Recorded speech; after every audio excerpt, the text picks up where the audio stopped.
अखंड ज्योति सितंबर 2022 शीर्षक है सद्गुणों का अभ्यास एवं चरित्र निर्माण। कहावत है कि यदि धन गया तो समझो कि कुछ नहीं गया, यदि स्वास्थ्य गया तो समझो कि कुछ गया, और यदि चरित्र गया तो मानो सब कुछ गया।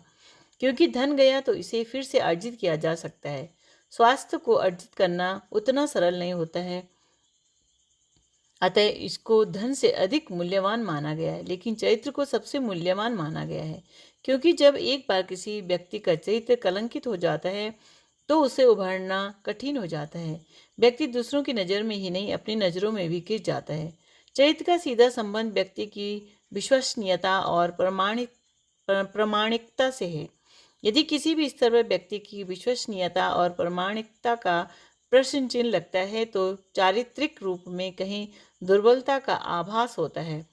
अतः चरित्र निर्माण को जीवन की सबसे महत्वपूर्ण प्रक्रिया कहें तो अतिशयोक्ति न होगी। लेकिन इस संदर्भ में अधिकांश लोग अधिक सजग सचेष्ट पाते नहीं हो जाते, अतः इस दुर्लभ जीवन का समुचित लाभ नहीं ले पाते तथा दूसरों पर सकारात्मक छाप नहीं छोड़ पाते, और जीवन में असंतुष्टि एवं हताशा निराशा के बीच एक गहरे मलाल भरे जीवन को जीते देखे जाते हैं। पुरातन समय में नैतिकता के उच्च स्तरीय मानदंडों पर कसते हुए चरित्र निर्माण की प्रक्रिया संपन्न होती थी।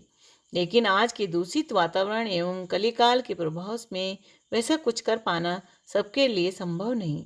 इसीलिए परम पूज्य गुरुदेव ने अपने जीवन के अंतिम काल में सृजित क्रांति धर्मी साहित्य की पुस्तक जीवन साधना के स्वर्णिम सूत्र में ऐसे व्यवहारिक सूत्रों का वर्णन किया है जिनका अभ्यास व्यक्ति को चैत्र निर्माण के पथ पर आरूढ़ कर देता है। परिवार और समाज और संसार के बीच रहते हुए भी इनका अभ्यास किया जा सकता है। इनमें वर्णित सद्गुणों के अभ्यास के साथ चरित्र निर्माण की प्रक्रिया संपन्न होती है। जीवन साधना के इन स्वर्णिम सूत्रों में जीवन को बेशकीमती बनाने वाले चरित्र निर्माण के बीज छिपे पड़े हैं। परम पूज्य गुरुदेव के शब्दों में प्राचीन काल में हर साधक को प्रारंभ में यम नियम साधने पड़ते थे। इसके अंतर्गत सत्य, अहिंसा, ब्रह्मचर्य, अस्तेय, अपरिग्रह आदि की साधना अनिवार्य थी। उस समय के सामाजिक वातावरण में वे सर्वसाधारण के लिए साध्य रहे होंगे, परंतु आज की स्थिति में वैसा संभव नहीं दिखता। अब तो व्यावहारिक पंचशीलों का परिपालन आदतों में सम्मिलित हो सके तो भी काम चल जाएगा।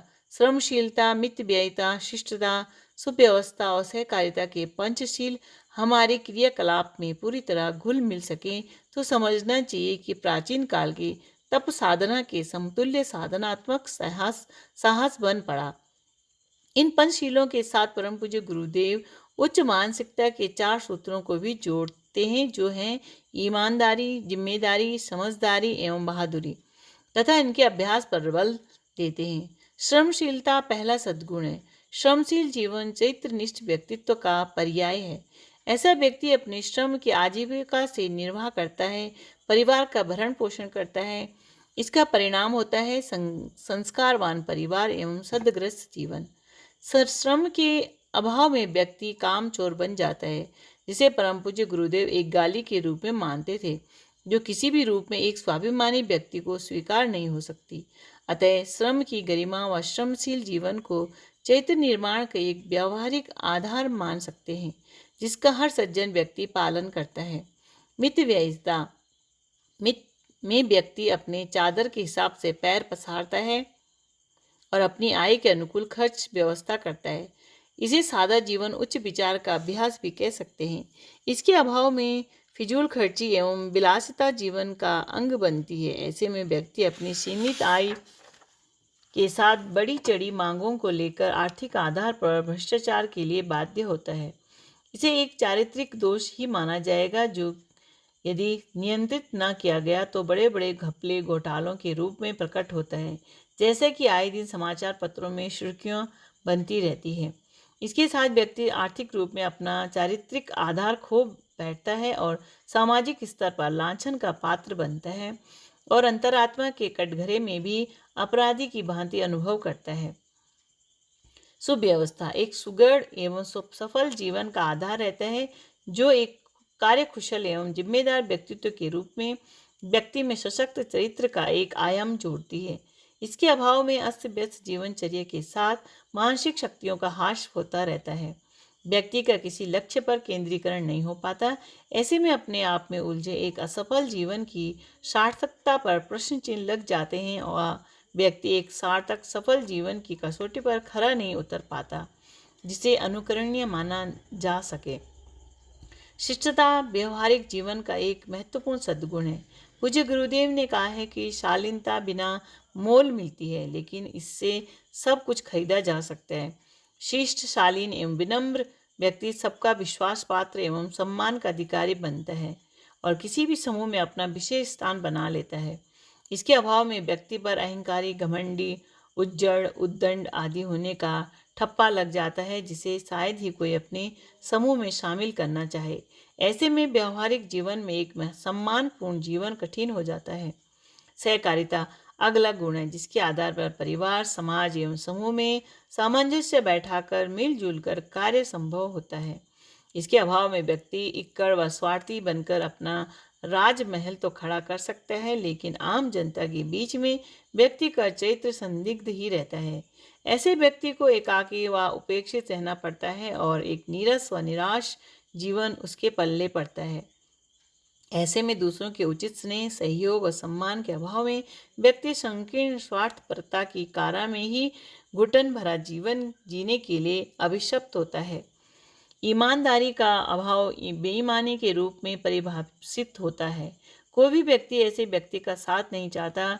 एक चोर डाकुओं का सरदार भी अपने समूह में ईमानदार व्यक्ति को की भर्ती चाहता है, जो हासिल किए धन वैभव का ईमानदारी से बंटवारा कर सके।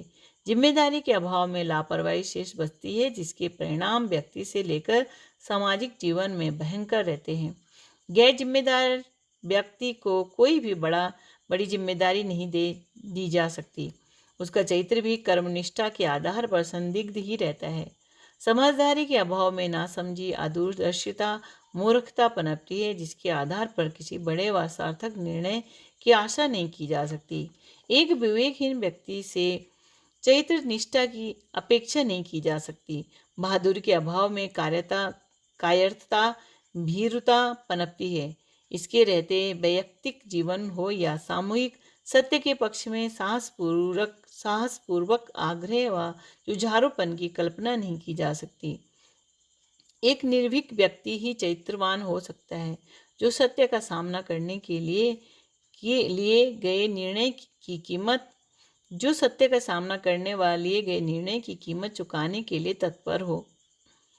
इस तरह उपरोक्त वर्णित सद्गुणों के अभ्यास के साथ चरित्र निखरता है, व्यक्तित्व मूल्यवान बनता है और जीवन सार्थक, सफलता व स्थायी सुख संतोष की ओर बढ़ता है। चरित्र निष्ठा व्यक्ति के श्लोक को भी संवारती है और परलोक को भी सुधारती है। मानव जीवन की सर्वश्रेष्ठता से जुड़ी सभी फलश्रुतियाँ एवं संभावनाएं इसके आधार पर संभव होती है। परम पूज्य गुरुदेव द्वारा अपने जीवन के निचोड़ के रूप में अंतिम दिनों में प्रतिपादित जीवन साधना के ये स्वर्णिम सूत्र हर जीवन साधक के लिए गुरु मंत्र की भांति वरेण्य है। शिक्षाप्रद प्रसंग। आजीविका कमाना एक आवश्यक कार्य है। मनोरंजन एवं शरीर सुख का भी ध्यान रखा जाना चाहिए, पर इतने तक ही यदि सारी गतिविधियां सीमित हो जाएं तो यही कहना पड़ेगा कि मनुष्य जीवन जैसे बहुमूल्य सौभाग्य को कौड़ी मोल बर्बाद किया जा रहा है।